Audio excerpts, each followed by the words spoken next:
For decades, this was one of the most respected names in the world. Carved into the walls of the Louvre, the Met, Harvard, Oxford. The Sackler family gave away hundreds of millions of dollars to art, science, and medicine. And almost no one asked where the money came from. It came from a single pill, one that helped kill more Americans than every war since Vietnam combined. It started with one man, Arthur Sackler. He was a doctor, but his real gift was selling. He understood that you don't market medicine to patients. You market it to the doctors who prescribe it. In the 1960s, his ad campaign turned a little tranquilizer called Valium into the first $100 million drug. He built a machine for selling pills. Decades later, his family would aim that machine at the most dangerous product they ever made. In 1996, the family's company, Purdue Pharma, released a new painkiller. Its active ingredient was OxyContin, a chemical cousin of heroin. They called it OxyContin. The pitch? It released the drug slowly, over 12 hours, so Purdue claimed it was less likely to be abused and less addictive than ordinary painkillers. That claim was printed right on the label.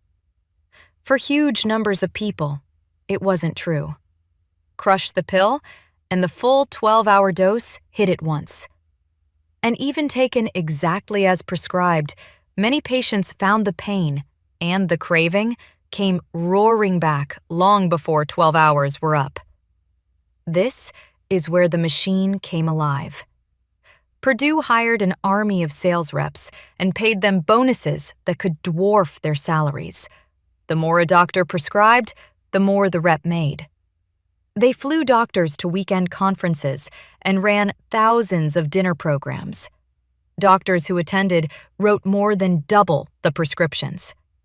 And they pushed one crucial idea. OxyContin wasn't just for cancer patients.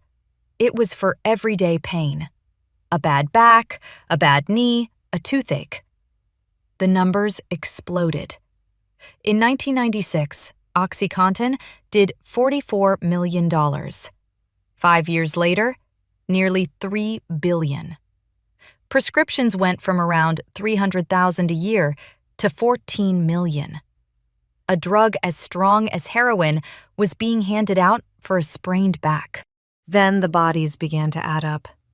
Whole towns, especially across Appalachia, were flooded with pills.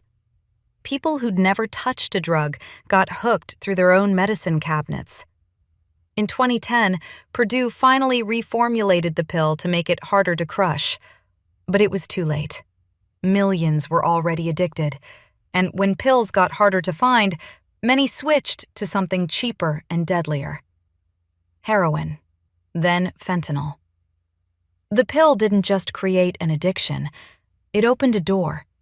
Since 1999, more than 800,000 Americans have died from opioid overdoses.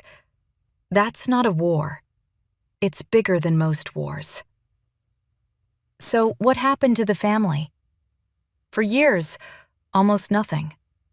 In 2007, Purdue admitted in federal court that it had misled the public about the drug's risk of addiction.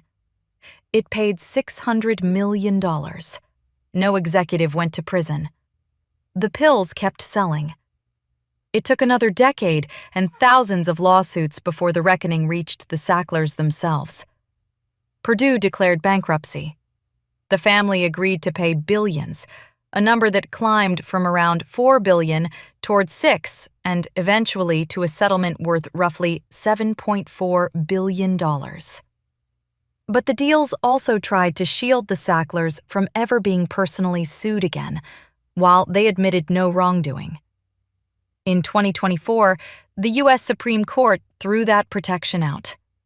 And one by one, the museums they'd paid to name after themselves, the Met, the Louvre, the Guggenheim, the Tate, quietly scraped the Sackler name off the walls.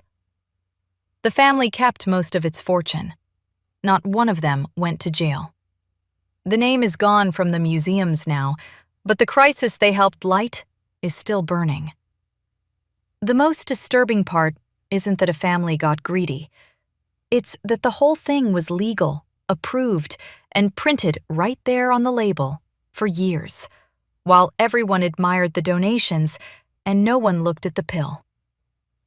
Follow for the stories hiding behind the names you were taught to respect.